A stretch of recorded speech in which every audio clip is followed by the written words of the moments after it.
नमस्कार दोस्तों, साहित्य समाधान के मंच से मैं डॉक्टर रीता गौड़ आपका हार्दिक स्वागत करती हूं, अभिनंदन करती हूं।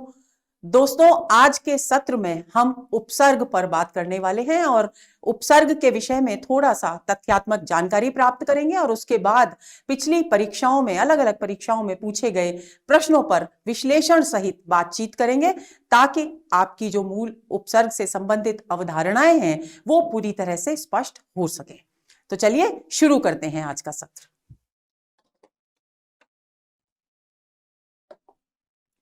सबसे पहले जानना दोस्तों ये जरूरी है कि आखिर उपसर्ग होता क्या है।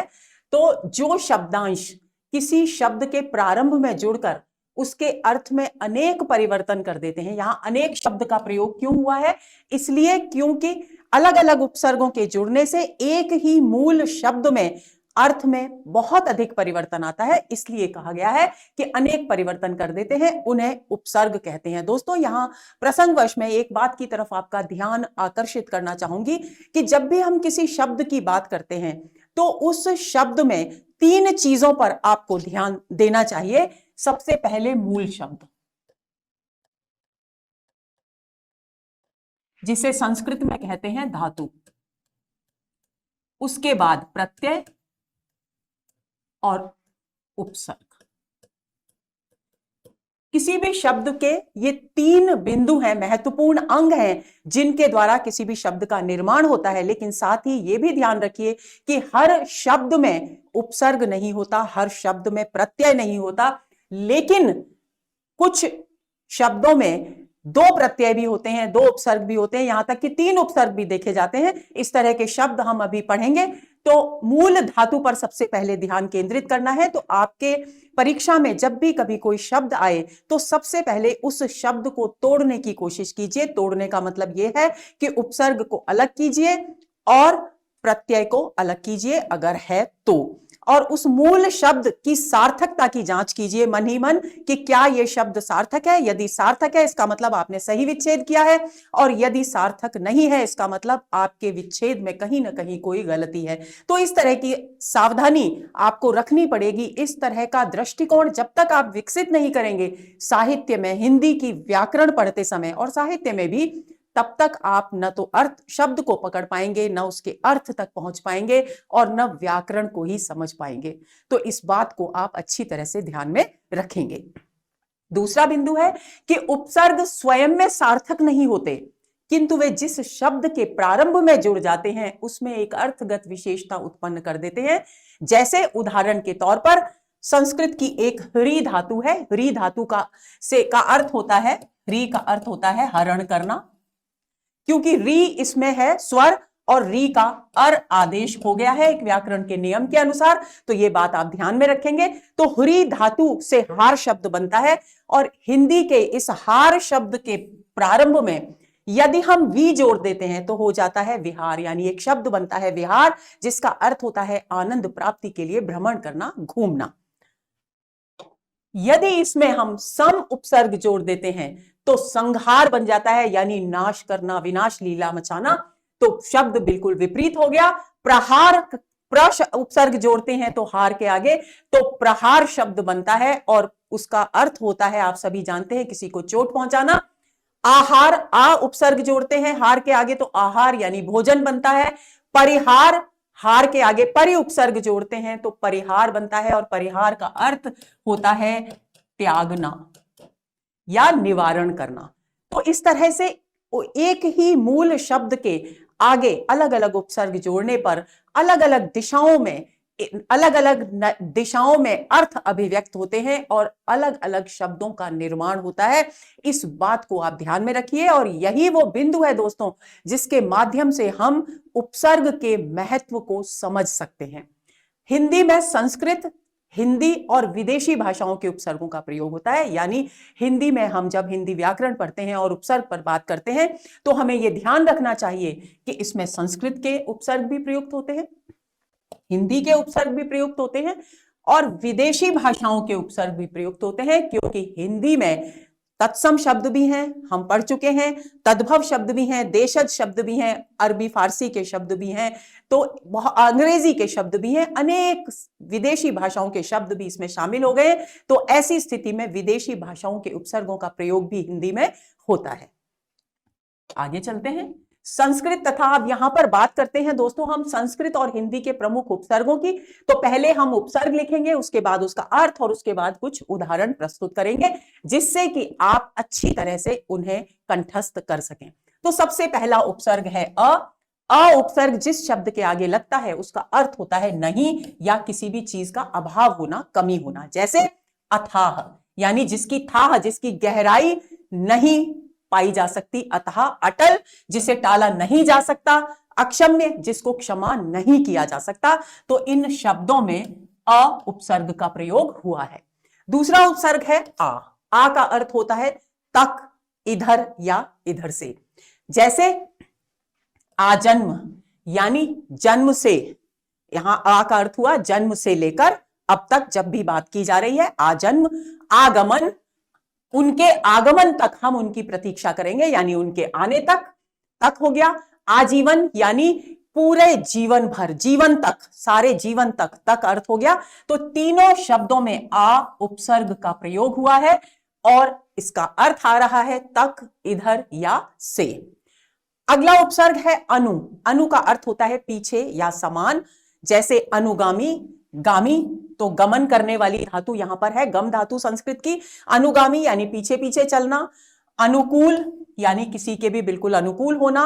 अन्वीक्षण, इस शब्द को तोड़ेंगे तो अनु प्लस ईक्षण होगा। दोस्तों इस तरह के भी शब्द आते हैं जिनमें अनु उपसर्ग होता है और उसके बाद विकार उत्पन्न होता है, तो ये संधिगत शब्द निर्मित होते हैं।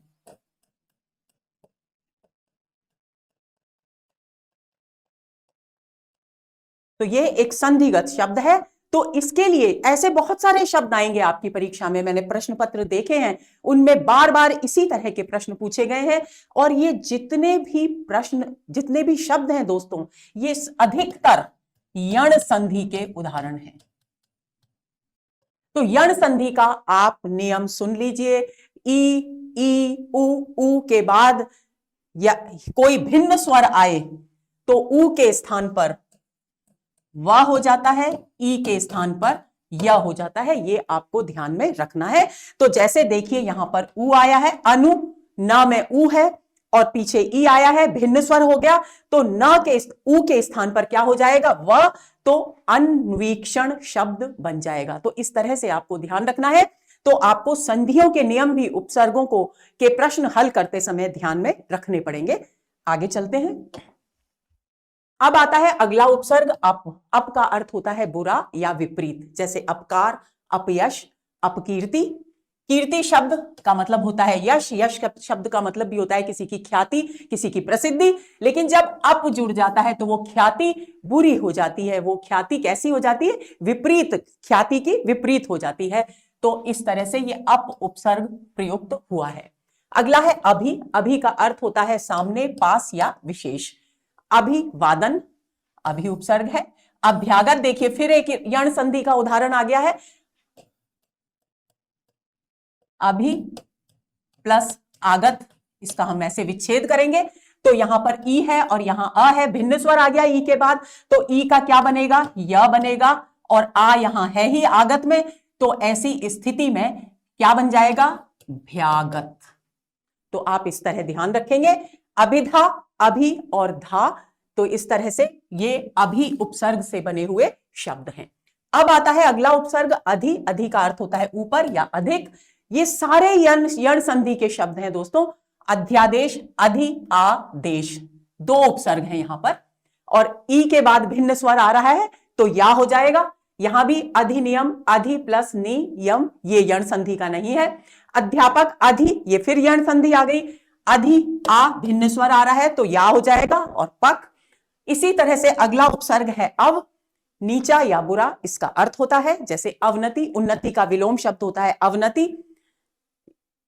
अवगुण, गुण का अवगुण होता है अव। तीनों शब्दों में अवगुण, अवनति और अवमानना, इन तीनों शब्दों में अव उपसर्ग का प्रयोग किया गया है। यदि हम इनको तोड़ेंगे दोस्तों तो गुण हमें एक सार्थक शब्द मिल रहा है, नति हमें एक सार्थक शब्द मिल रहा है और मानना हमें एक सार्थक शब्द मिल रहा है। तो इसी तरह से अगले उपसर्ग पर आते हैं। अगला उपसर्ग है अति। अति का अर्थ होता है अधिक या परे। जैसे अत्याचार, फिर यण संधि का नियम आ गया, ई के बाद भिन्न स्वर आ रहा है तो या हो गया तो अत्याचार शब्द बन गया। अतीत, अति प्लस ईत दीर्घ संधि का उदाहरण है ये। अति छोटी ई आ रही है प्लस यहां भी छोटी ई है, मिलकर के बन गई बड़ी ई और शब्द बन गया अतीत। अत्यल्प, फिर से यण संधि का उदाहरण आ गया है, अति प्लस अल्प, तो ई के बाद भिन्न स्वर आ रहा है तो यह हो जाएगा तो अत्यल्प बन गया है। आगे चलते हैं।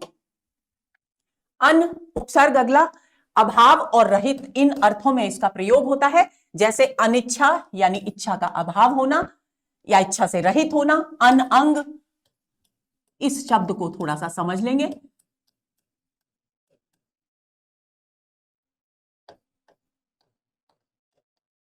यह शब्द दोस्तों कामदेव के लिए प्रयुक्त होता है।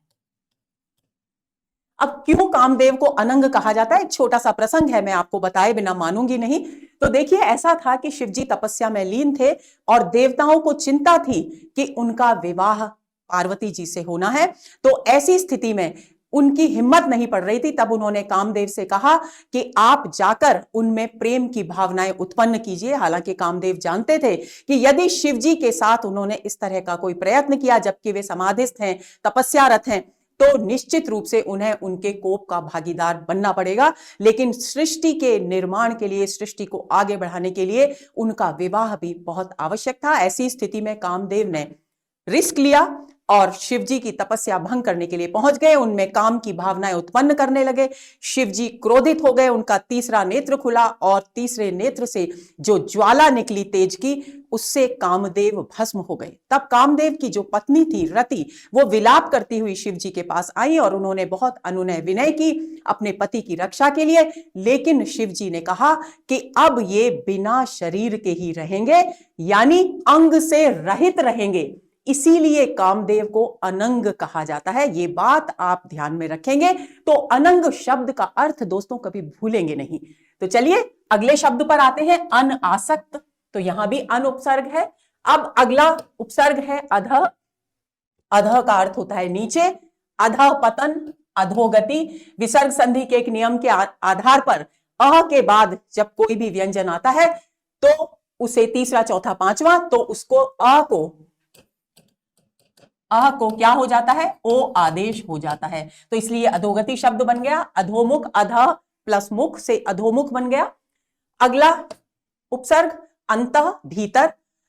अंतःकरण हृदय के लिए आता है। अंतःपुर, जहां पहले पुराने समय में राजा महाराजाओं के समय में स्त्रियां रहा करती थी, उसे अंतःपुर कहा जाता था। अंतः सलिला यानी अंतश्चेतना के लिए शब्द इस्तेमाल होता है। तो इस अंतः उपसर्ग का अर्थ है अंदर या भीतर। अगला अंतर। अंतः और अंतर दोनों शब्दों को अच्छी तरह से समझ लेंगे, इनके भेद को समझ लेंगे, शब्द शुद्धि में बहुत अधिक काम आने वाला है।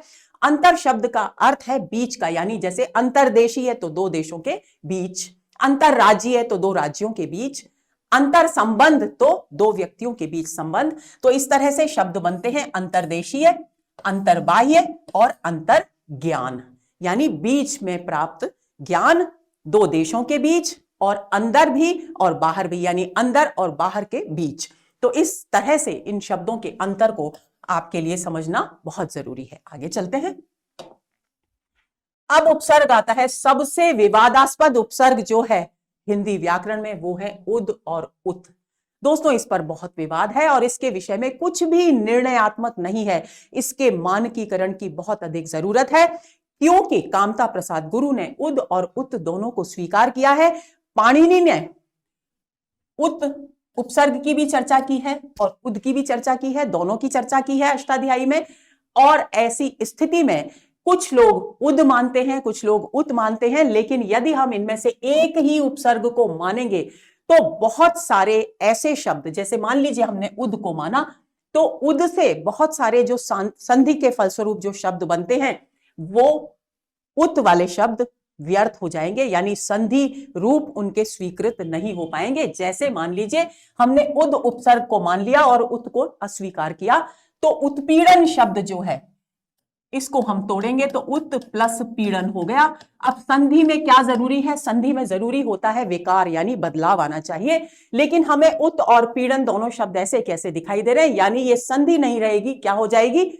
संयोग हो जाएगा। तो ऐसी स्थिति में ये बेकार हो जाएगा। लेकिन यदि हम उत उपसर्ग को माने तो उद से बने हुए जितने भी शब्द हैं, जैसे उद्भव, उद अलग है और भव अलग है, दो अलग अलग शब्द आ रहे हैं, कोई विकार नहीं है, तो ऐसी स्थिति में उद्भव, उद्घाटन जैसे जो शब्द हैं वो व्यर्थ हो जाएंगे, यानी उन वे संधि के नियमों के से बाहर हो जाएंगे। तो ये विवाद अभी तक बना हुआ है। इस तरह के संधिगत शब्द या उपसर्ग से शुरू होने वाले जो शब्द हैं उद और उत से, उनमें आपको थोड़ी स्मार्टनेस दिखानी पड़ेगी दोस्तों। यदि उत उपसर्ग है विकल्प में तो उत को चिन्हित करना है, और उद उपसर्ग है तो उद को चिन्हित करना है। लेकिन कभी कभी प्रश्न पत्र में उत और उद दोनों आते हैं, तो आपको क्या स्मार्टनेस करनी है? स्मार्टनेस ये करनी है, और ये रिस्क है, स्मार्टनेस ये करनी है कि यदि शब्द उत से उत्पन्न हो रहा है तो हम उद को चिन्हित कर देंगे, यदि उद से हो रहा है तो हम उत को चिन्हित कर देंगे। ऐसी स्थिति में दोनों नियम सुरक्षित रहेंगे। ये एक स्मार्टनेस करनी पड़ेगी, और यदि आप ये रिस्क ले सकते हैं कि इस तरह के प्रश्न को हल करके, और गलत भी हो सकता है आंसर, सही भी हो सकता है, क्योंकि ये विवाद बहुत ही भयंकर है, तो इस बात को आप ध्यान में रखेंगे। अब देखिए यहां दो बिंदु मैंने यहां पर चर्चा की है। अष्टाध्यायी आदि संस्कृत के व्याकरण में उद उपसर्ग का उल्लेख मिलता है। पंडित कामता प्रसाद गुरु ने दोनों को स्वीकार किया है, यानी उत उपसर्ग को भी स्वीकार किया है और उद को भी स्वीकार किया है। और यही स्थिति दोस्तों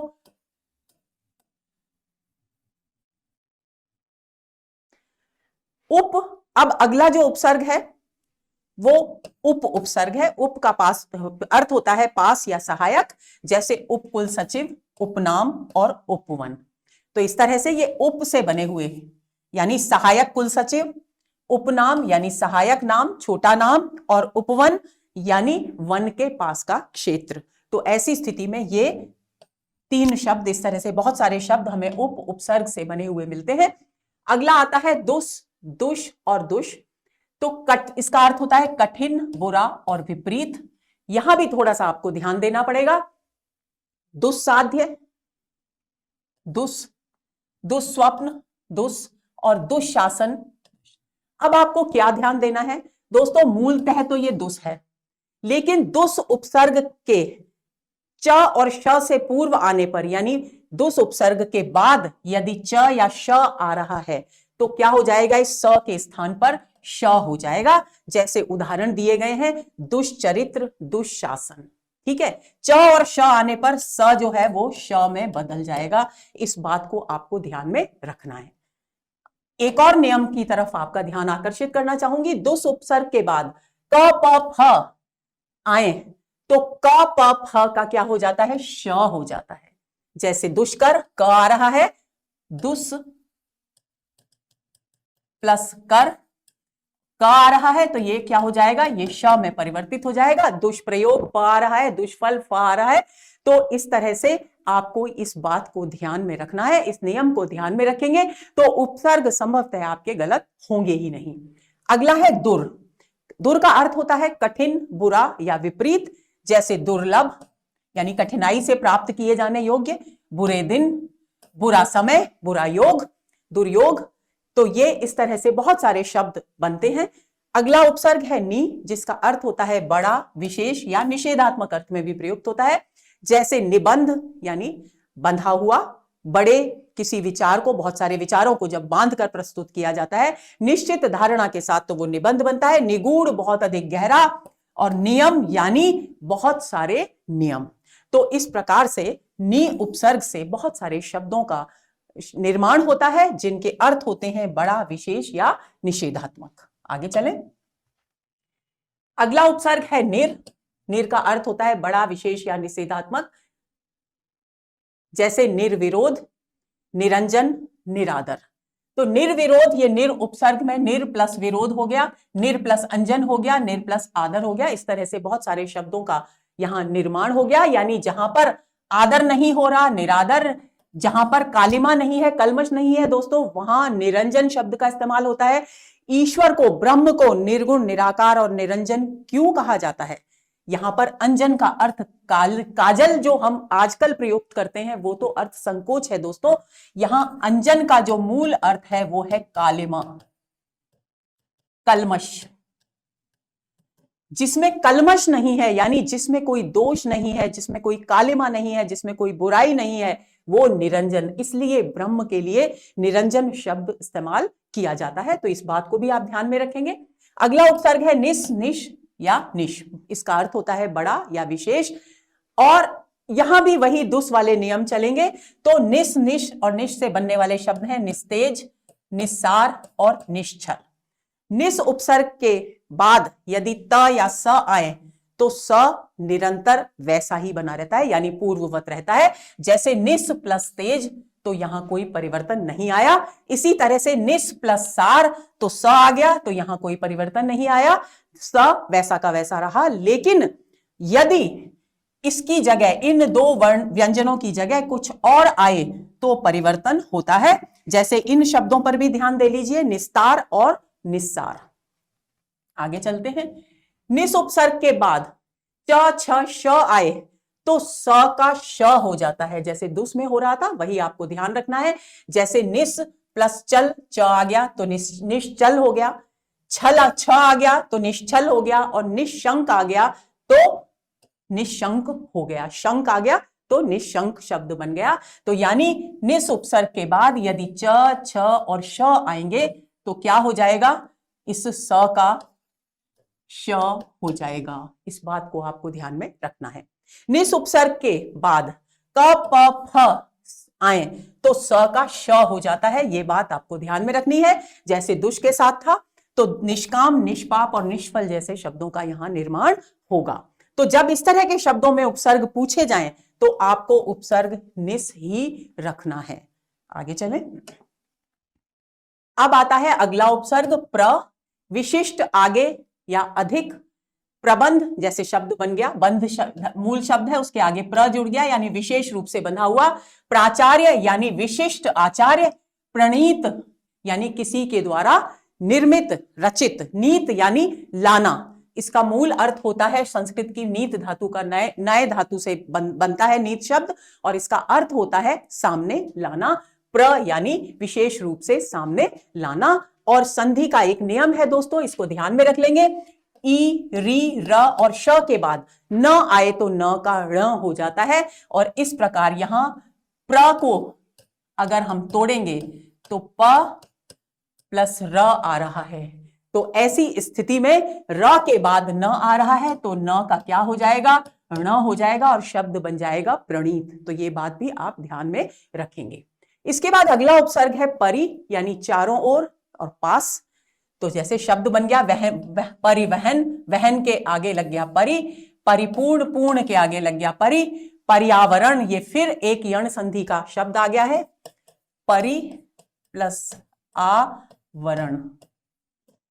ई के बाद अ आ रहा है तो या हो जाएगा, और क्योंकि आ बड़ा है, मात्रा सहित है, तो या हो जाएगा। और शब्द क्या बन, और यहां इसमें से स्वर निकल गया है तो ये र आधा हो जाएगा, और शब्द क्या बन जाएगा? पर्यावरण। तो ये भी यण संधि का नियम है, इसको ध्यान में रखेंगे। अगला उपसर्ग है प्रति।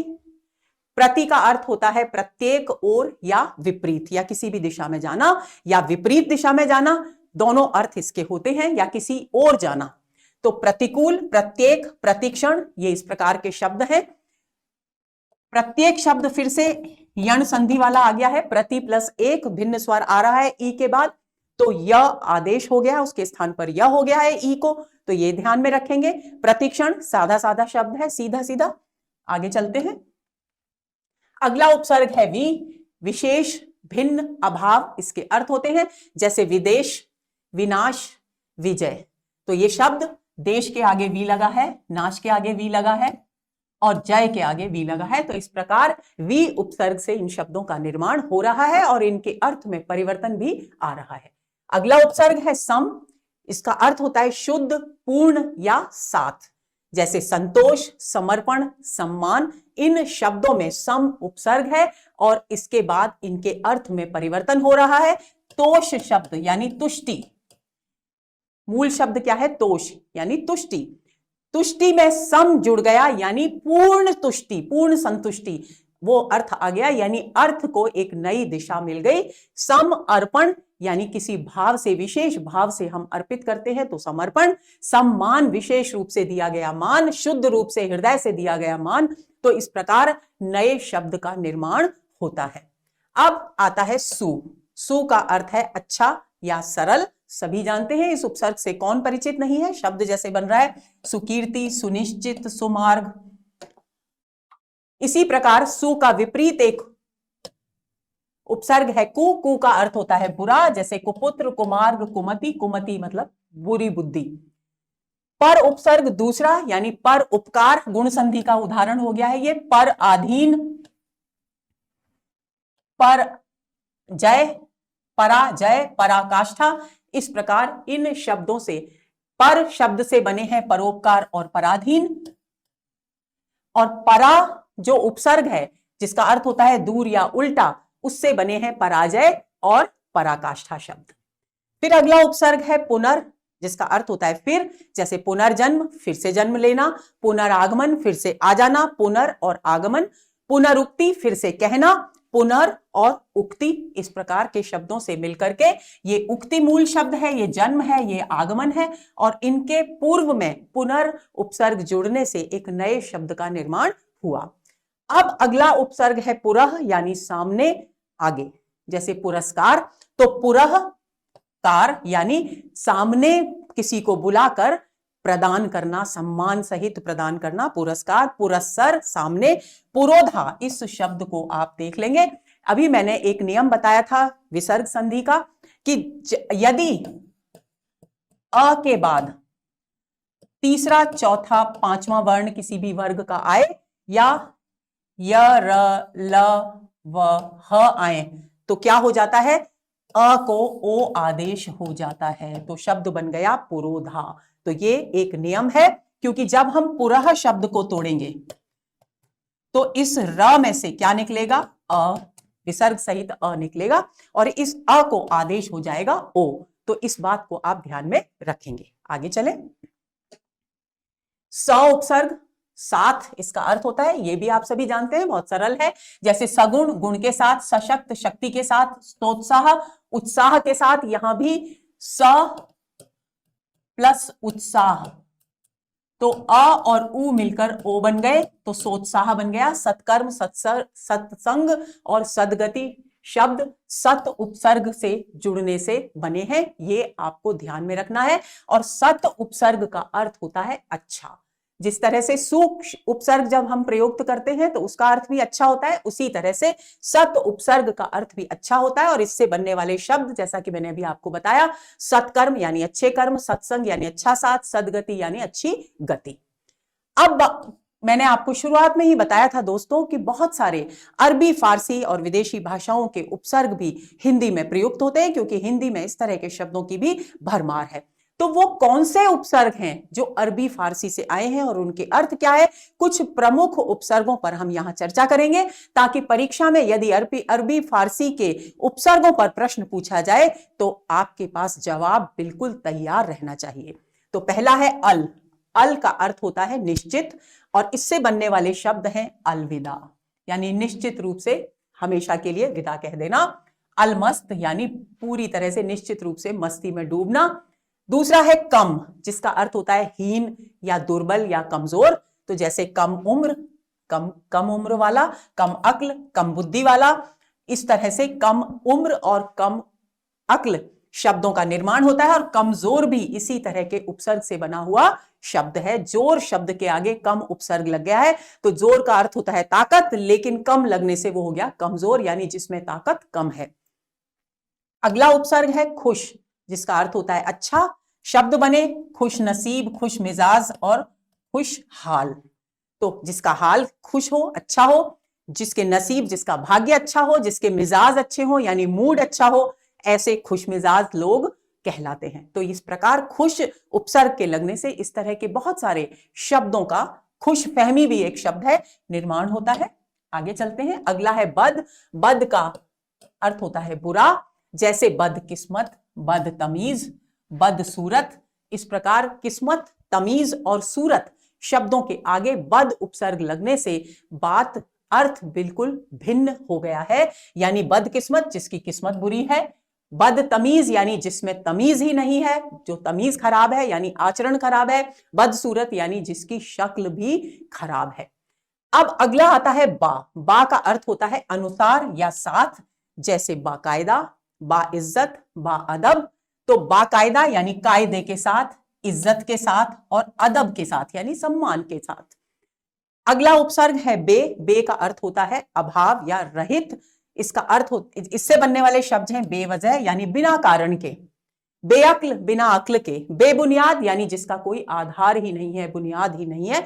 तो इस तरह के बहुत सारे शब्द बे उपसर्ग से बनते हैं और परीक्षा में भी पूछे जाते हैं। आगे चलें।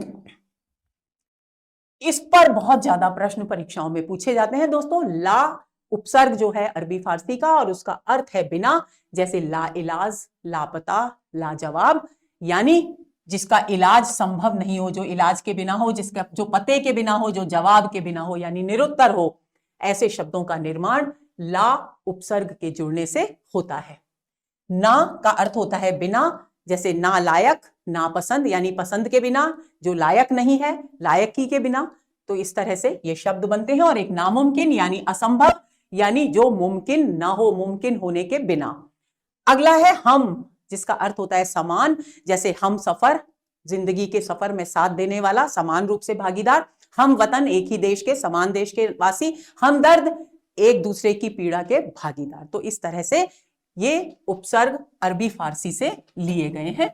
अब बात आती है दोस्तों उपसर्ग पर आधारित महत्वपूर्ण प्रश्नों की, जो पिछली कई परीक्षाओं में पूछे गए हैं। तो सबसे पहला प्रश्न है दोस्तों, जो शब्दांश शब्द के प्रारंभ में जुड़कर उसके अर्थ में परिवर्तन कर देते हैं या उसमें विशेषता उत्पन्न करते हैं, उन्हें क्या कहते हैं? बहुत सरल प्रश्न है दोस्तों, आपके बाएं हाथ का खेल है और यह प्रश्न पूछा गया पटवार 2011 में। ऑप्शंस दिए गए हैं संधि, उपसर्ग, प्रत्यय या समास। तो बी विकल्प हमारे प्रश्न का सही उत्तर है। आंसर हुआ बी। अगला प्रश्न, इनमें से किस शब्द में उपसर्ग और प्रत्यय दोनों प्रयुक्त हुए हैं? ऐसे प्रश्न परीक्षाओं में बार बार पूछे जाते हैं। तो इस तरह के प्रश्नों का अच्छा खासा अभ्यास करना आपके लिए जरूरी है। आरपीएससी फर्स्ट ग्रेड 2020 में यह प्रश्न पूछा गया और प्रश्न में ध्यान देंगे, जिस शब्द में उपसर्ग और प्रत्यय दोनों हैं ऐसा शब्द इनमें से छांटना है। और विकल्प दिए गए हैं स्वच्छता, सुंदरता, आर्थिक और आधुनिक। तो दोस्तों देखिए, आधुनिक शब्द तो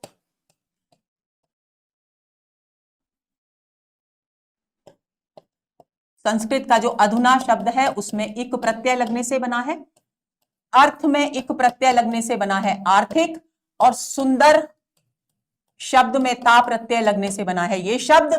यानी स्वच्छता शब्द में उपसर्ग और प्रत्यय दोनों है, क्योंकि इनमें केवल और केवल प्रत्ययों का प्रयोग हुआ है। सु प्लस अच्छ प्लस ता, तो प्रत्यय भी है और उपसर्ग भी है। तो आप इस बात को ध्यान में रखेंगे। और यहां भी यण संधि का वही नियम लग रहा है, ऊ के बाद अ आ रहा है तो ऊ को क्या हो जाएगा? व हो जाएगा। तो इस तरह से स्वच्छता शब्द का निर्माण होगा और हमारे इस प्रश्न का उत्तर होगा ए। आगे चलें। निम्न में से किस शब्द में उपसर्ग नहीं है? आरपीएससी सेकंड ग्रेड 2012 में यह प्रश्न पूछा गया। आचार, आचार, विचार और प्रचार। तो दोस्तों चार मूल धातु है जिसका अर्थ होता है चरण करना, चलना। संस्कृत की चरती चरते रूप चलते हैं संस्कृत में चर धातु के, तो उसी से बना है चार शब्द। तो विशेष रूप से किसी भी दिशा में चिंतन को ले जाना, विचार किसी का बहुत अधिक फैलाना, प्रचार आप अच्छी तरह से जानते हैं। आचरण किसी निश्चित शालीनता के आचरण पर चलना, आचार पर चलना, वो आचार। लेकिन आचार शब्द में उपसर्ग नहीं है, क्योंकि ये अपने आप में एक संपूर्ण शब्द है और उत्तर हमारा होगा ए। अगले प्रश्न पर आते हैं। निम्नलिखित में से किस शब्द में अप उपसर्ग नहीं है? आरपीएससी फर्स्ट ग्रेड 2014 में यह प्रश्न पूछा गया। अपरोक्ष, अपादन, अपादान है ये, अपवाद और अपमान। और पूछा गया है कि किसमें अप उपसर्ग नहीं है, तो अप आदान,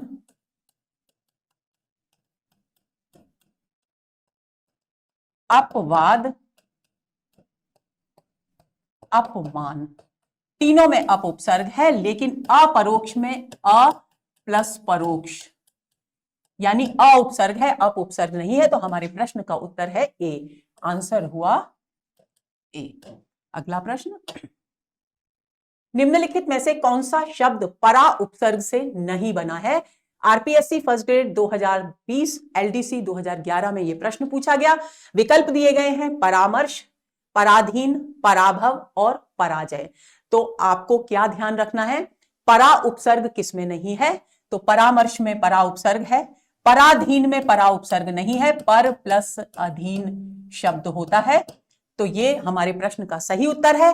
पराभव में परा प्लस भव है और पराजय में परा प्लस जय है। तो इस प्रकार प्रश्न का उत्तर हुआ बी। अगले प्रश्न पर आते हैं। प्र उपसर्ग से रहित शब्द है। आरपीएससी फर्स्ट ग्रेड 2022 में यह प्रश्न पूछा गया। विकल्प हैं अप्रकाशित, प्रीति, प्रेक्षक और प्रारंभ। तो दोस्तों यहां आपको क्या पूछा गया है, प्र उपसर्ग किसमें नहीं है?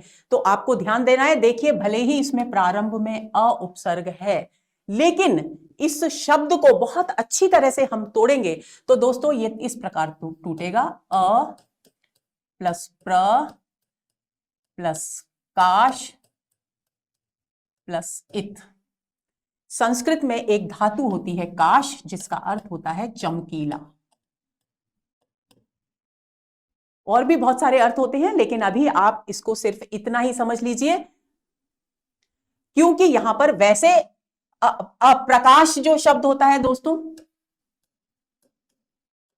तो इसमें प्र उपसर्ग और इसमें अच प्रत्यय होता है, और अच प्रत्यय में से अशेष रहता है, तो वो बात ध्यान में रखिए। लेकिन अपना शब्द है अप्रकाशित, तो हमको इसको ध्यान में नहीं रखना है, बल्कि किसको ध्यान में रखना है, अ प्लस प्र प्लस काश प्लस इत, यानी यहां पर प्र उपसर्ग है।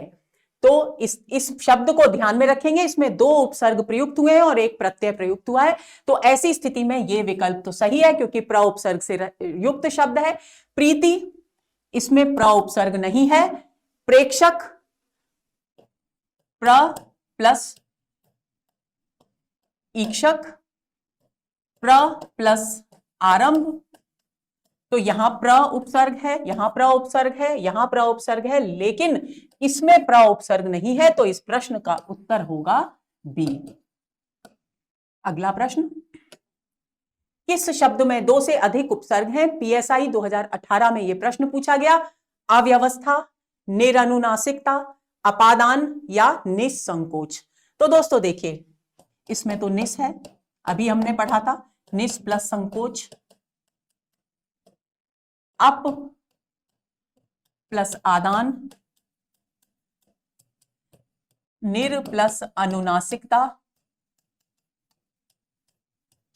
अब शब्द बचा अव्यवस्था, इसको समझने की जरूरत है। देखिए, अ प्लस वी प्लस अव प्लस स्था, ये धातु है। मूल स्था का मतलब है ठहरना, उससे स्थान जैसे शब्द भी बनते हैं, स्थित जैसे शब्द भी बनते हैं प्रत्यय आदि लगने से। तो यहां पर इस शब्द में तीन उपसर्ग हैं। ये अब है दोस्तों, आपको शायद क्लियर नहीं होगा।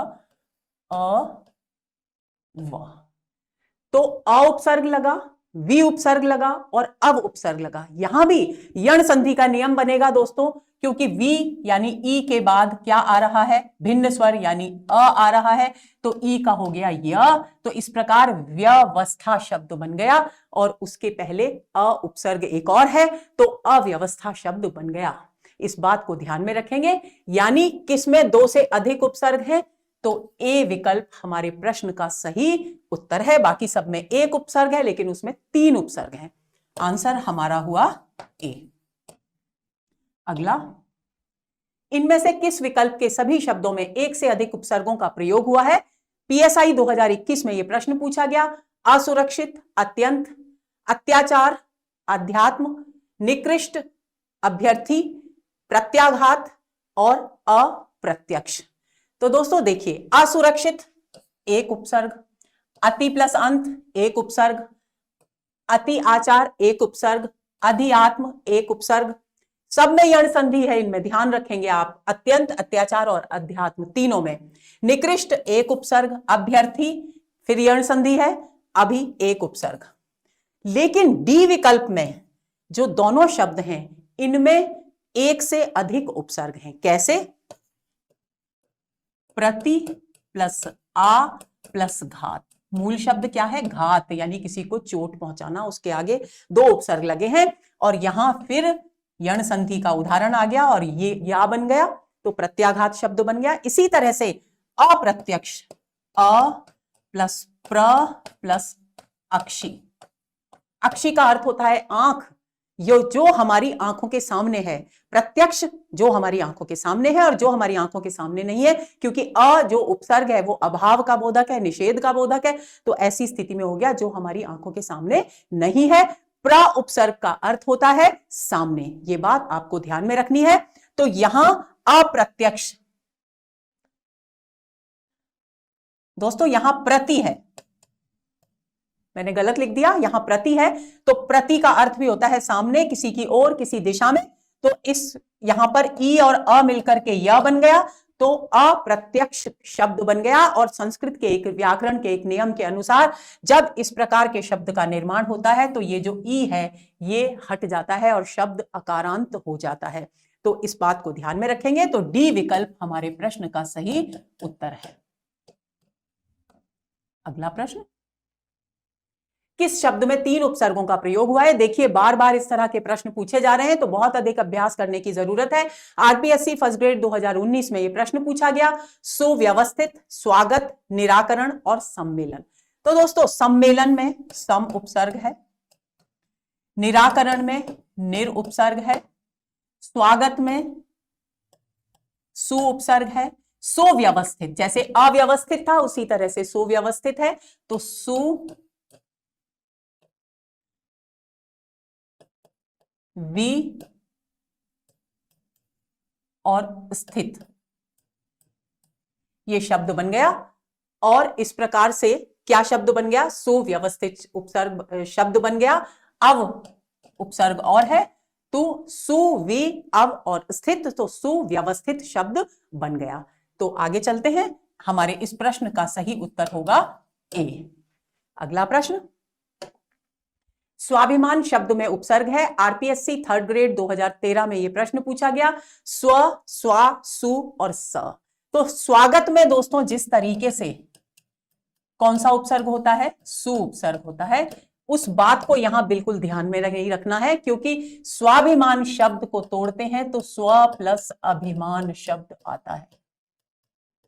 तो यहां स्व उपसर्ग है, तो ए विकल्प हमारे प्रश्न का सही उत्तर है।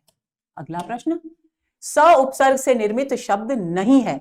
पटवार 2016 में यह प्रश्न पूछा गया, सहित, सहानुभूति, सोदाहरण, सोल्लास।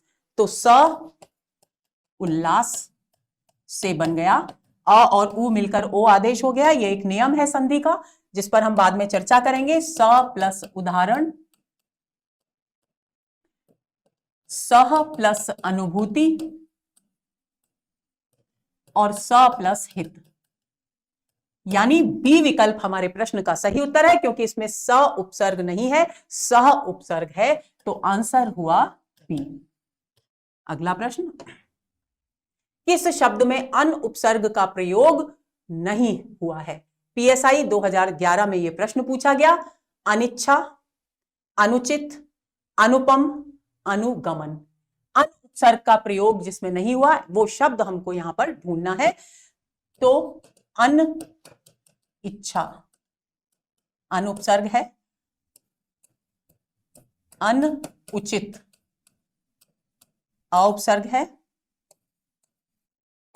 अन उपम जिसकी उपमा नहीं दी जा सके अन उपसर्ग है, लेकिन ये है अनु प्लस गमन, पीछे जाना किसी के। तो यहां अनु उपसर्ग है, अनु उपसर्ग नहीं है, तो डी विकल्प हमारे प्रश्न का सही उत्तर है।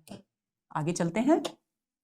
किस शब्द में उपसर्ग का प्रयोग नहीं हुआ है? आरपीएससी एलडीसी 2011 में यह प्रश्न पूछा गया। विकल्प हैं नीरस, नीरज, नीरव और निरंध्र। तो नीरस में नी उपसर्ग है, नीरज में उपसर्ग नहीं है, यही हमारे प्रश्न का सही उत्तर है। यहां भी नी उपसर्ग है और यहां भी नी उपसर्ग है, तो इस प्रकार आंसर हुआ हमारा बी। अगला प्रश्न, निर्निमेष शब्द में कौन सा उपसर्ग है? पटवार 2011, थर्ड ग्रेड 2012 में यह प्रश्न पूछा गया। निर, नी, निह, निस। तो दोस्तों निस, नी और नी ये उपसर्ग तो यहां है ही नहीं, यहां है निर्निमेष में निर उपसर्ग, क्योंकि निर्निमेष शब्द को तोड़ेंगे तो निर प्लस निमेष सामने आएगा, और र क्योंकि आधा है, स्वर रहित है, तो ऐसी स्थिति में ये आ जाएगा यहां पर। तो ए विकल्प हमारे प्रश्न का सही उत्तर है। अगले प्रश्न पर आए। किस शब्द में नी उपसर्ग नहीं है? जेएलओ 2014 में यह प्रश्न पूछा गया। न्यून, निकाय, निवेदन और निर्देशक।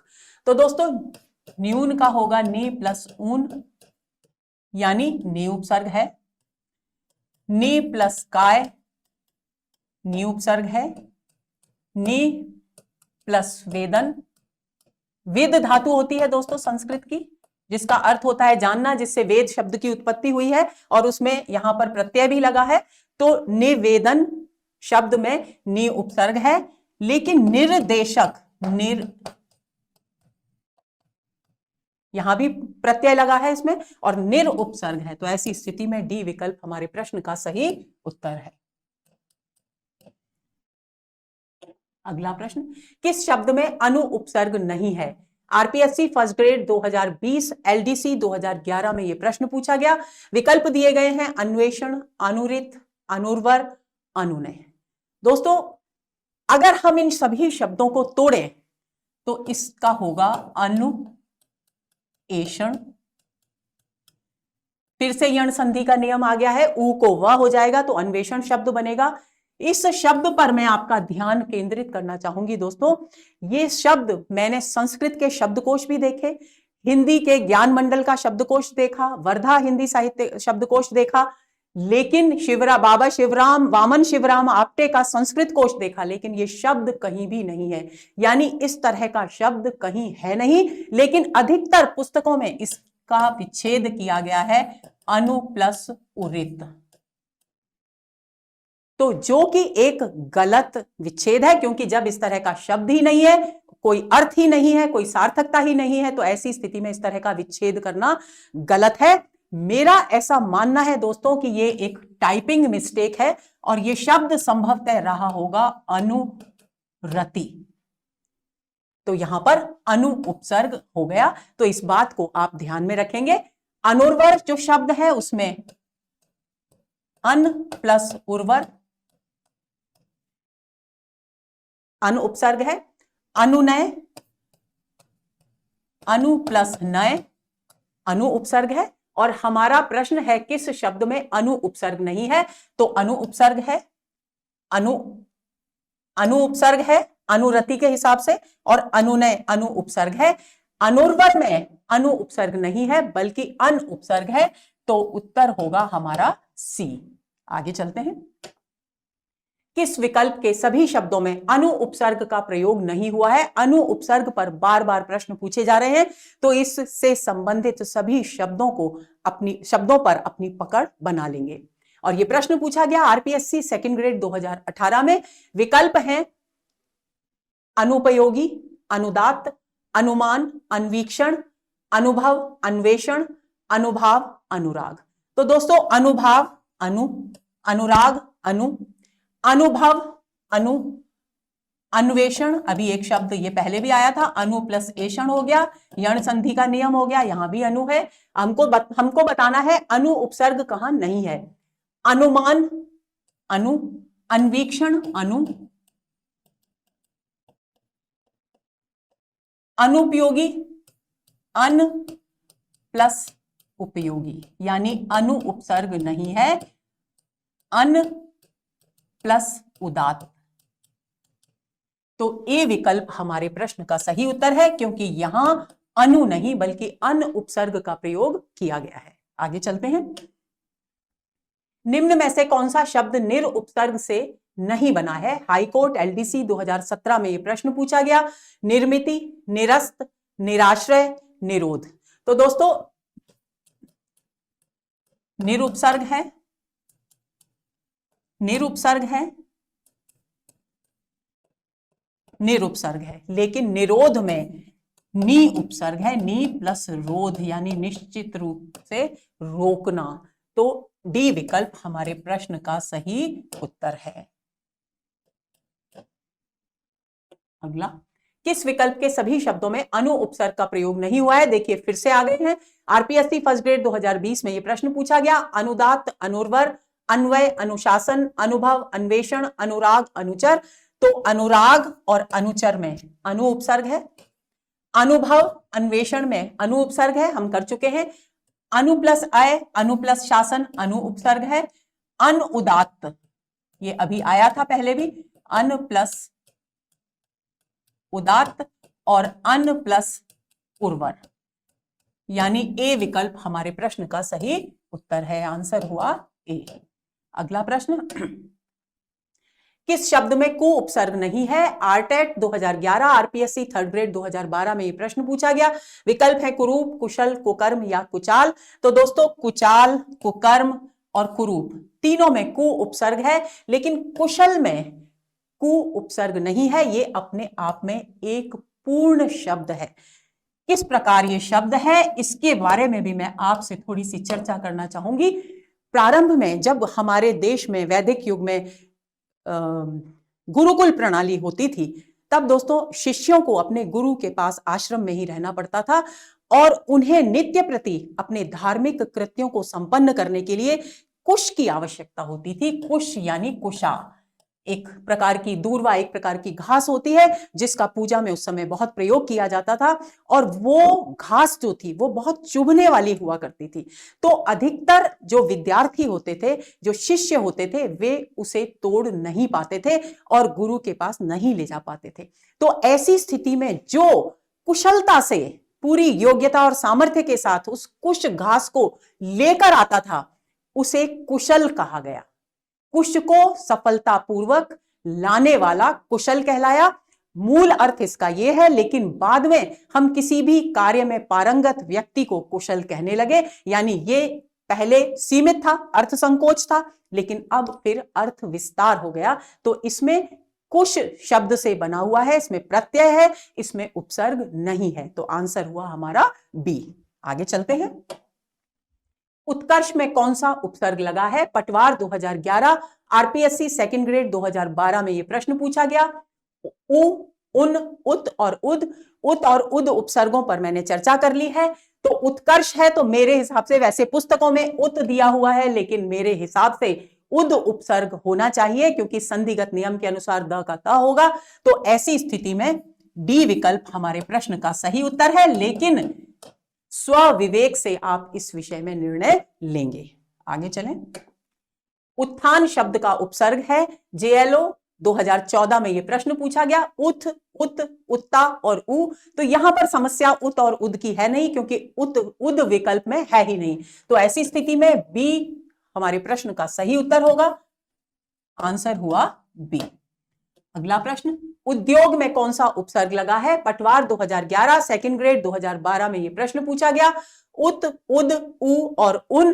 तो ऐसी स्थिति में, क्योंकि अगर हम इसको तोड़ेंगे तो उद प्लस योग आ जाएगा, और यदि हम इसमें उद उपसर्ग मानेंगे तो ये संधि नहीं संयोग होगा। तो ऐसी स्थिति में उत उपसर्ग को सही उत्तर माना जाएगा, और आंसर हुआ हमारा ए। संस्कार शब्द में कौन सा उपसर्ग लगा है? पटवार 2011, वुमेन इंस्पेक्टर, आंगनवाड़ी 2019 में यह प्रश्न पूछा गया। सु, संस, सम और स। जाहिर सी बात है सम उपसर्ग है इसमें, और हमारा आंसर होगा सी।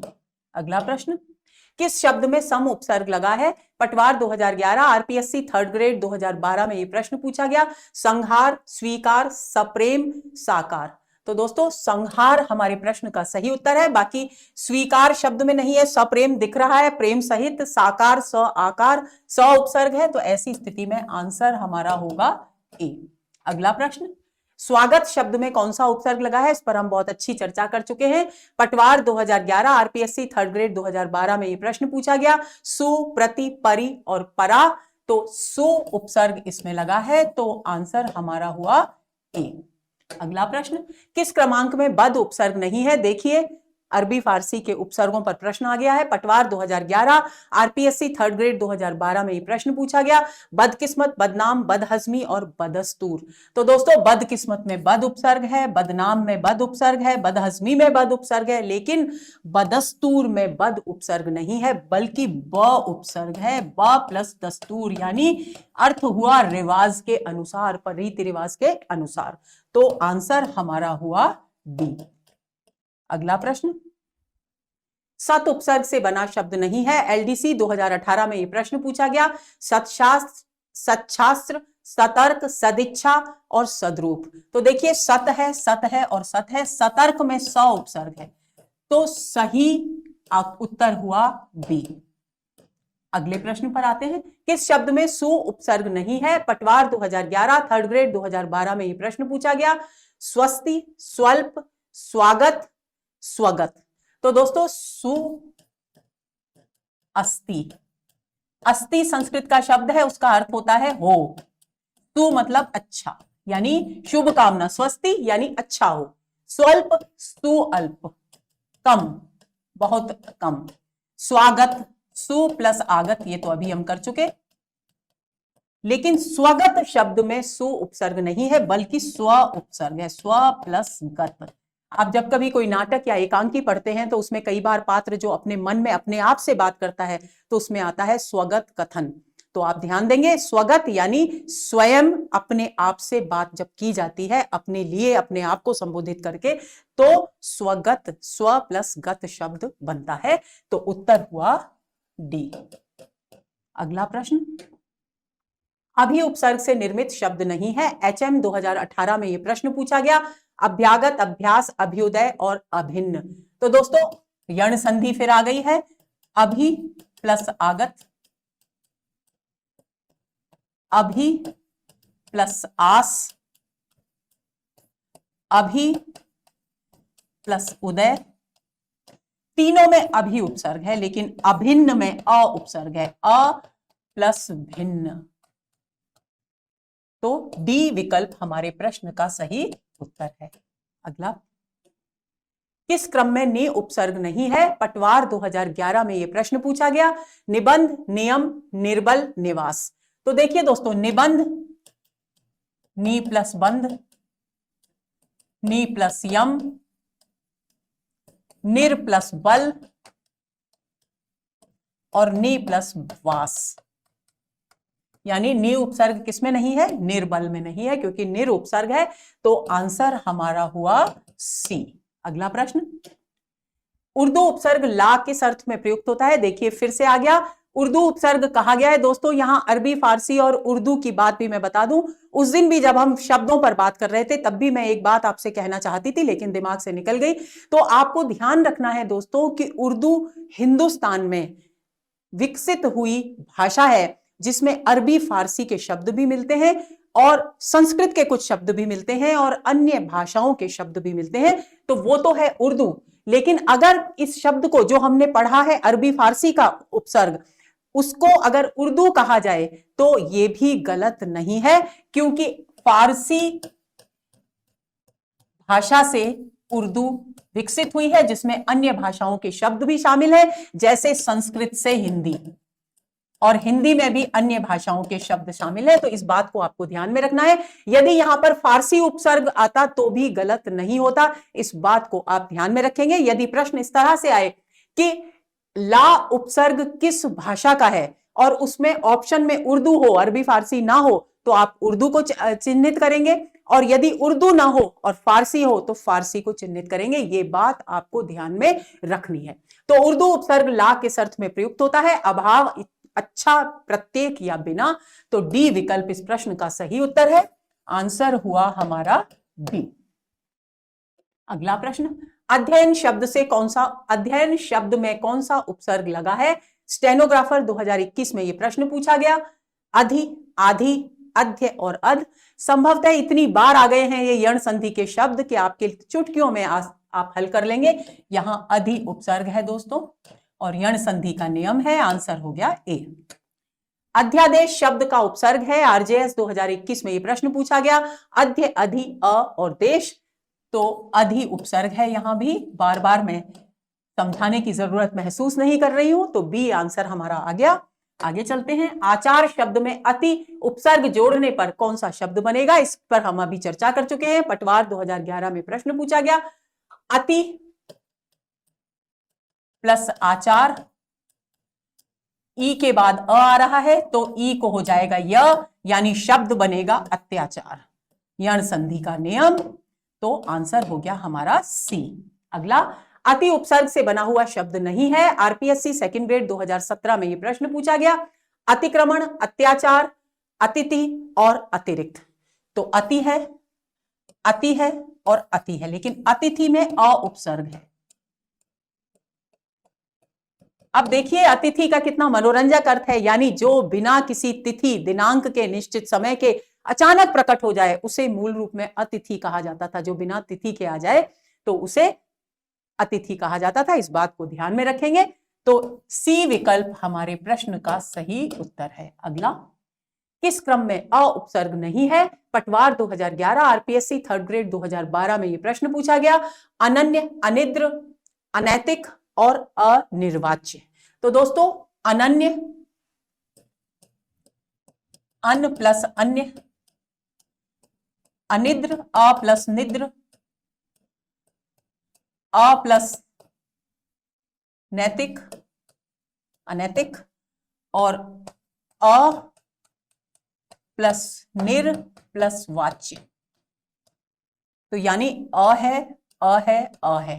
अनन्य में अ उपसर्ग नहीं है, तो उत्तर हमारा होगा ए। यहां दो उपसर्ग हैं, इस बात को ध्यान में रखेंगे। अगला प्रश्न, निम्नलिखित में से उपसर्ग रहित शब्द चुनिए। आरपीएससी थर्ड ग्रेड 2013 में यह प्रश्न पूछा गया। बंगाली, परिकलन, स्वचालित और स्वदंत, तो स्व उपसर्ग, परि उपसर्ग, लेकिन बंगाली में कोई उपसर्ग नहीं है, तो आंसर हमारा होगा ए। अगला प्रश्न, निम्नलिखित में से किस शब्द में उपसर्ग नहीं लगा है? आरपीएससी थर्ड ग्रेड 2013 में यह प्रश्न पूछा गया कि किसमें उपसर्ग नहीं है। अधिशासी, प्रशंसा, विनाश और प्रत्याशा। तो दोस्तों अधि उपसर्ग, वि उपसर्ग, प्रति उपसर्ग, लेकिन प्रशंसा शब्द में उपसर्ग नहीं है दोस्तों, क्योंकि ये बना है प्रशंस प्लस आ। इस प्रकार ये शब्द बना है जिसमें अनेक प्रकार के प्रत्यय लगे हैं संस्कृत के, उतनी गहराई में हम नहीं जाएंगे। तो बी विकल्प हमारे प्रश्न का सही उत्तर है। आगे चलते हैं। क्रय शब्द में कौन सा उपसर्ग लगाने से उसका अर्थ विपरीत हो जाएगा? आरपीएससी थर्ड ग्रेड 2013 में यह प्रश्न पूछा गया। अन, आ, प्र और वी। तो क्रय का अर्थ होता है खरीदना दोस्तों। जब हम इसके आगे वी उपसर्ग लगा देंगे, विक्रय, इसका अर्थ हो गया बेचना, तो यानी बिल्कुल विपरीत हो गया। तो उत्तर हमारा होगा बी। अगला, अचल शब्द में उपसर्ग का चयन करें। आरपीएससी थर्ड ग्रेड 2013 में यह प्रश्न पूछा गया। विकल्प है अ, आ, अच और अ। तो ऐसी स्थिति में चल धातु है, उसके आगे अ उपसर्ग लगा है, आ नहीं है, अच नहीं है और अह भी नहीं है, तो ऐसी स्थिति में आंसर हमारा होगा ए। अगला प्रश्न, निम्नलिखित में से उपसर्ग रहित शब्द है। आरपीएससी थर्ड ग्रेड 2013 में यह प्रश्न पूछा गया। सुयोग, विदेश, अत्यधिक और सुरेश। तो सु उपसर्ग, वि उपसर्ग, अति उपसर्ग, लेकिन सुरेश अपने आप में एक पूर्ण शब्द है, तो ये यहां पर उपसर्ग नहीं है, तो उत्तर हमारा होगा बी। अगला प्रश्न, नादान में ना उपसर्ग किस भाषा से आया है? आरपीएससी थर्ड ग्रेड 2013 में यह प्रश्न आया। हिंदी, उर्दू, फारसी और संस्कृत। तो देखिए दोस्तों, यहां उर्दू भी है और फारसी भी है, तो क्योंकि फारसी माता है उर्दू की, तो ऐसी स्थिति में हम फारसी को चिन्हित करेंगे। आंसर हमारा होगा सी। अगला प्रश्न, किस शब्द में प्र उपसर्ग प्रयुक्त नहीं हुआ है? पीएसआई 2021 में यह प्रश्न पूछा गया। प्रकृति, प्रत्यूष, प्रज्वलित और प्रख्यात। तो ख्यात शब्द के आगे प्र उपसर्ग है, ज्वलित के आगे प्र उपसर्ग है, प्रति उपसर्ग है और प्रकृति में प्र उपसर्ग है। तो ऐसी स्थिति में ये हमारे प्रश्न का सही उत्तर है, क्योंकि प्रति प्लस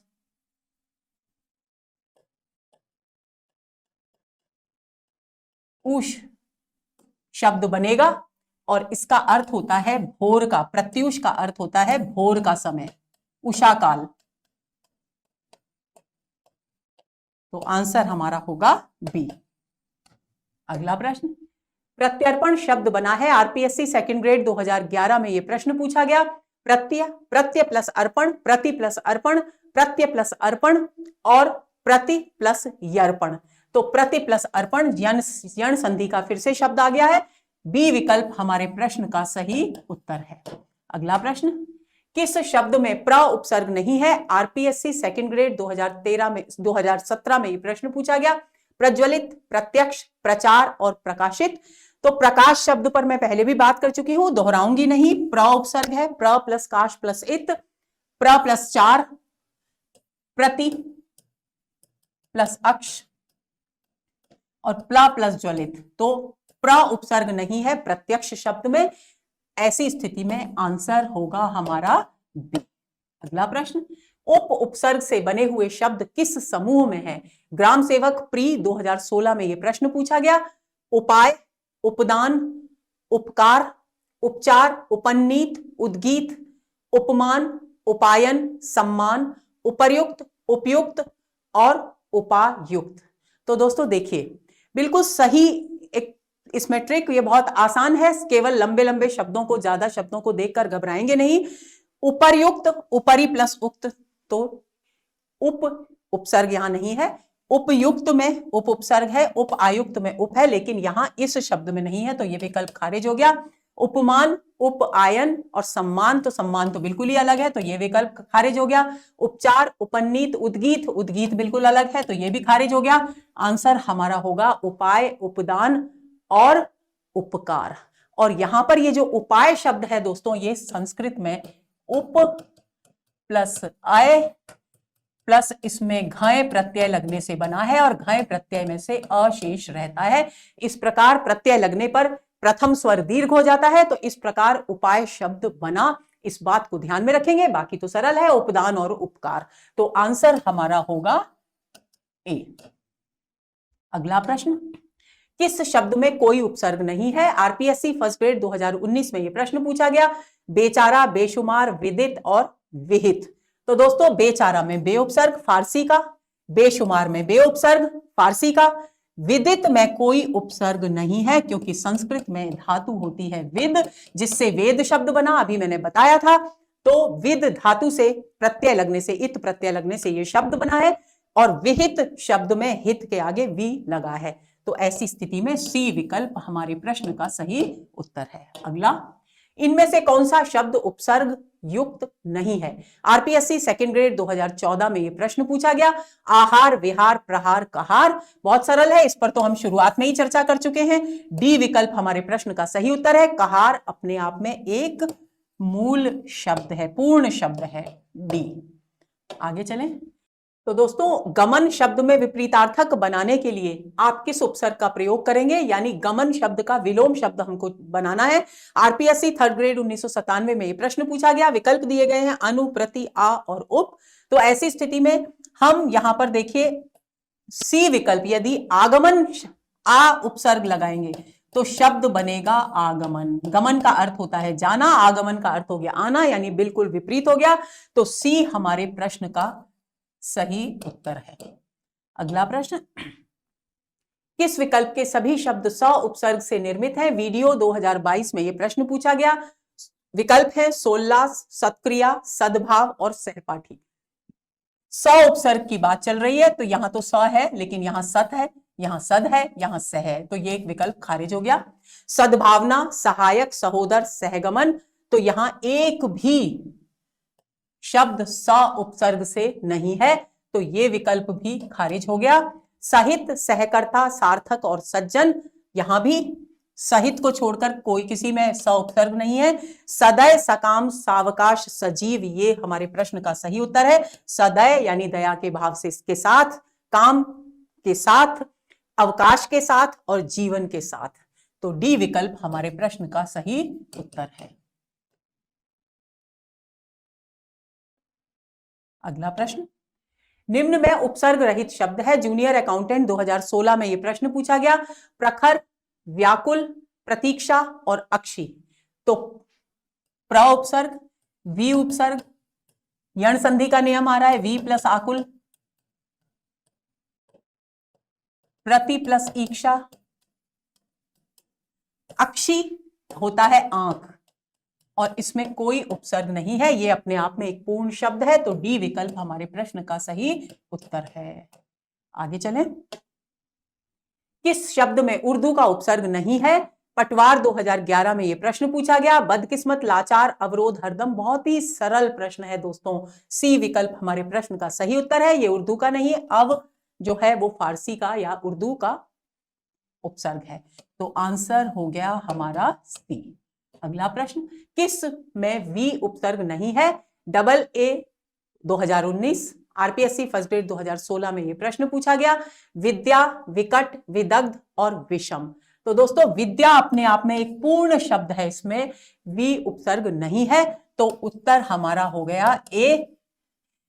इसमें वी उपसर्ग है, इसमें वी उपसर्ग है और इसमें वी उपसर्ग है। इसका संधि होगा दोस्तों वी प्लस सम। इसको आप ध्यान में रखेंगे और ये स श में परिवर्तित होगा व्याकरण के नियम के अनुसार। आगे चलें। किस शब्द में वी उपसर्ग नहीं है? आरपीएससी फर्स्ट ग्रेड 2019 में यह प्रश्न पूछा गया। विदुर, व्याकरण, व्युत्पत्ति और विभा।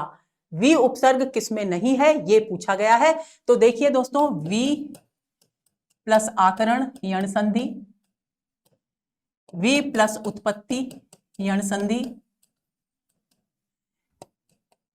वी प्लस भा वी उपसर्ग है। विदुर अपने आप में एक पूर्ण शब्द है। महाभारत के पात्र विदुर से आप अच्छी तरह से परिचित होंगे। तो ऐसी स्थिति में हमारे प्रश्न का जो सही उत्तर है वो है ए। यहां शब्द ये जो भा है एक संस्कृत की धातु जिसका अर्थ होता है चमकना, और इसके आगे वी यानी विशेष रूप से चमकना, इसमें क्विप संस्कृत का एक प्रत्यय लगता है और उसके बाद ये विभा शब्द बनता है। तो आपको ध्यान रखना है कि विभा शब्द नाम होते हैं और कई बार हम कंफ्यूज हो सकते हैं, भ्रमित हो सकते हैं कि ये अपने आप में एक पूर्ण शब्द है, लेकिन ये पूर्ण शब्द नहीं है। इसमें वी उपसर्ग है और भा मूल धातु है। भासित होना वो शब्द इससे बनते हैं। तो ऐसी स्थिति में और जिसका अर्थ है चमकना, ये याद रखना है। तो ए विकल्प हमारे प्रश्न का सही उत्तर है। आगे चले। किस शब्द में बे उपसर्ग नहीं है? पीएसआई 2018 में यह प्रश्न पूछा गया। बेचारा, बेचान, बेईमान, बेवकूफ। बहुत ही सरल है। बेचान शब्द अपने आप में एक पूर्ण शब्द है, इसमें उपसर्ग नहीं है। आंसर हमारा हो गया बी। अगला प्रश्न, आच्छादन शब्द में उपसर्ग है। आरजेएस 2011 में यह प्रश्न पूछा गया। आ, आच और अ। तो आ प्लस छादन, छाद धातु होती है जिसका अर्थ होता है छादना, और अन प्रत्यय इसमें लगा है। तो इस प्रकार ये शब्द बना है और आ के बाद छ जब आता है तो उसमें च का आगम होता है। तो चागम संधि के नियम के अनुसार आच्छादन शब्द बना है। तो आंसर हमारा होगा बी। अगला प्रश्न, किस शब्द में उपसर्ग और प्रत्यय दोनों प्रयुक्त हुए हैं? पीएसआई 2021 में यह प्रश्न पूछा गया। आलंकारिक, सुंदरता, अधिकारी और अधुनातन। तो दोस्तों अलंकरोति इति अलंकारः, अलंकार की परिभाषा हम पढ़ चुके हैं। तो यानी अलंग जो है वो अपने आप में एक शब्द है जिससे कि अलंकरण, अलंकार आदि शब्द बनते हैं, अलंकारिक शब्द बनता है। सुंदर अपने आप में एक शब्द है, उपसर्ग रहित है, और यहां पर प्रत्यय है, यहां प्रत्यय है। अधिकारी, अधि प्लस क्री धातु प्लस ई प्रत्यय, क्री से बन गया, री को अर आदेश हो गया तो कार, और ई प्रत्यय हो गया। तो इस प्रकार अधिकारी यानी उपसर्ग भी है और प्रत्यय भी है। तो सी विकल्प हमारे प्रश्न का सही उत्तर है। अधुनातन, अधुना प्लस तन। अधुना संस्कृत का एक शब्द है जिसका अर्थ होता है आज, अब। तो इस बात को ध्यान में रखना है। आगे चलें। निम्नलिखित में से कौन सा शब्द उपसर्ग रहित है? पीएसआई 2021 में यह प्रश्न पूछा गया। आसन, आकार, आनंद और आरोह। रोह शब्द है, उसमें आ उपसर्ग है। नंद शब्द यानी प्रसन्नता, उसमें आ उपसर्ग है। कार शब्द, उसमें आ उपसर्ग है, लेकिन आसन अपने आप में एक पूर्ण शब्द है। तो प्रश्न का सही उत्तर हुआ ए, क्योंकि आसन एक उपसर्ग रहित शब्द है। आगे चलें। किस विकल्प में उपसर्ग और प्रत्यय दोनों का प्रयोग हुआ है? असिस्टेंट एग्रीकल्चरल ऑफिसर 2019 में यह प्रश्न पूछा गया। विशिष्टता, प्राथमिकता, वैश्विकता और नैतिकता। तो देखिए दोस्तों, नीति,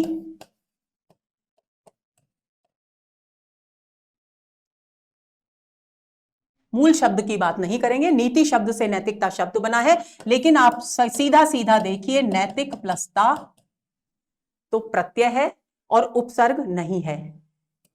विश्व से बना है वैश्विकता, प्रत्यय है, उपसर्ग नहीं है। प्रथम से बना है प्राथमिकता, उपसर्ग नहीं है। विशिष्टता, वी प्लस शीश प्लस ता। तो ए विकल्प हमारे प्रश्न का सही।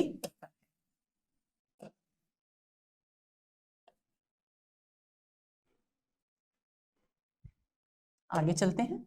हाँ, एक बात और बतानी है। यहां एक बात और बताऊं मैं दोस्तों, देखिए जब भी इस तरह के शब्द बनते हैं तो एक प्रत्यय जब लगता है तो प्रथम जो स्वर है वो उसका कभी गुणादेश होता है, कभी वृद्ध्यादेश होता है। उस बात को ध्यान में रखेंगे। मैंने ता ये सरल बता दिया है, वैसे इसमें पूरे शब्द में इक प्रत्यय है, उसके बाद ता प्रत्यय अलग जुड़ा है। इस बात को आप ध्यान में रखेंगे। ये तीनों, ये शब्द प्रथम और इक और ता ऐसे हैं। विश्व इक और ता, नीति इक और ता, इस तरीके से इन शब्दों का निर्माण हुआ है। यानी इन तीनों शब्दों में दो दो प्रत्ययों का प्रयोग हुआ है, लेकिन विशिष्टता में उपसर्ग भी है और प्रत्यय भी है। तो आंसर हमारा होगा ए। अगला प्रश्न, किस विकल्प में सभी शब्दों में उपसर्ग और प्रत्यय दोनों प्रयुक्त हुए हैं? पीएसआई 2021 में यह प्रश्न पूछा गया। अप्रत्याशित, करणीय, परिपूर्णता, अधार्मिक, अनुमानित, अत्याचार, घुमक्कड़, मुस्कुराहट। तो देखिए पूछा क्या गया है, जिसमें दोनों उपसर्ग और प्रत्यय हैं वो विकल्प हमको चुनना है। घुमक्कड़, घूमना धातु के शब्द के साथ में अक्कड़ प्रत्यय लगा है। मुस्कुराहट में मुस्कुराना में आहट प्रत्यय लगा है, यानी केवल प्रत्यय है, उपसर्ग नहीं है, खारिज। अनुमान में इत प्रत्यय लगा है। अति आचार, इसमें क्या है? प्रत्यय नहीं है, केवल उपसर्ग है, तो ये भी खारिज। परिपूर्णता, उपसर्ग परि है और ता प्रत्यय है। परि प्लस पूर्ण प्लस ता, यानी उपसर्ग भी है, प्रत्यय भी है। अ प्लस धर्म प्लस इक, यानी बी विकल्प हमारे प्रश्न का सही उत्तर है। अ प्लस प्रति प्लस आस प्लस इत। ये तो, इसमें तो उपसर्ग भी है और प्रत्यय भी, लेकिन इसमें नहीं है। करण प्लस ई, तो ये विकल्प भी खारिज हो गया। तो बी विकल्प हमारे प्रश्न का सही उत्तर है। अतीव शब्द में निम्नलिखित में से कौन सा उपसर्ग है? केवीएस टीजीटी 2016 में यह प्रश्न पूछा गया। अति, अपि, अधि और अति। तो डी विकल्प हमारे प्रश्न का सही उत्तर है। अतीव शब्द को जब हम तोड़ेंगे तो अति प्लस इव बनेगा और दोनों छोटी ई और ई मिलकर के बन जाएंगी दीर्घ संधि के अनुसार ई, और अतीव शब्द बन जाएगा। तो आंसर हमारा होगा डी। अगला प्रश्न, तल्लीन शब्द में सही उपसर्ग का विच्छेद है। यूपी पीजीटी 2004 में यह प्रश्न पूछा गया। तल प्लस लीन, तद प्लस लीन, तत् प्लस लीन, तत् प्लस लीन। तो डी विकल्प हमारे प्रश्न का सही उत्तर है। त या द के बाद ल आए तो ल का द्वित्व हो जाता है, यानी त के स्थान पर, त या द के स्थान पर ल हो जाता है। इस नियम के अनुसार सही विच्छेद है डी। आंसर हमारा होगा डी। अगला प्रश्न, अनंग शब्द में कौन सा उपसर्ग है? अनंग पर हम विस्तार से चर्चा कर चुके हैं। जीएसआई पीजीटी 2012 में यह प्रश्न पूछा गया। अन, अन, अ और अनन। तो बी विकल्प हमारे प्रश्न का सही उत्तर है, क्योंकि अनंग अन प्लस अंग, न में अ मिल जाएगा और शब्द बन जाएगा अनंग, तो आंसर हमारा होगा बी। अगला प्रश्न, प्रत्युत्पन्न शब्द में प्रयुक्त उपसर्ग है। जीएसआई पीजीटी 2012 में यह प्रश्न पूछा गया। प्र, प्रति, प्रत्यु और प्रत्युत, बहुत ही सरल है, बी विकल्प इस प्रश्न का सही उत्तर है। प्रति प्लस उत्पन्न, इस प्रकार से इसका विच्छेद होगा, तो प्रति उपसर्ग का प्रयोग किया गया है यहां पर, यण संधि का उदाहरण है, आंसर हो गया बी। अगला प्रश्न, उच्चारण शब्द में उपसर्ग है। यूपी पीजीटी 2010 में यह प्रश्न पूछा गया। उ, उच्च, उत और उच्च, तो दोस्तों उत इसका सही उत्तर है, उत प्लस चारण, इस तरह से इसका विच्छेद होगा, तो आंसर हमारा होगा सी। अगला प्रश्न, तो दोस्तों ये हुई हमारी आज की कक्षा, और आज के सत्र में हमने उपसर्ग पर विस्तार से बात की। हमेशा की तरह आज भी उम्मीद करती हूं कि यह सत्र आपके लिए बहुत बहुत बहुत उपयोगी होगा। उपसर्ग से संबंधित सभी प्रकार के भ्रम, सभी प्रकार की शंकाएं आपकी दूर हो गई होंगी। अगले सत्र के इंतजार में रहिए। नमस्कार।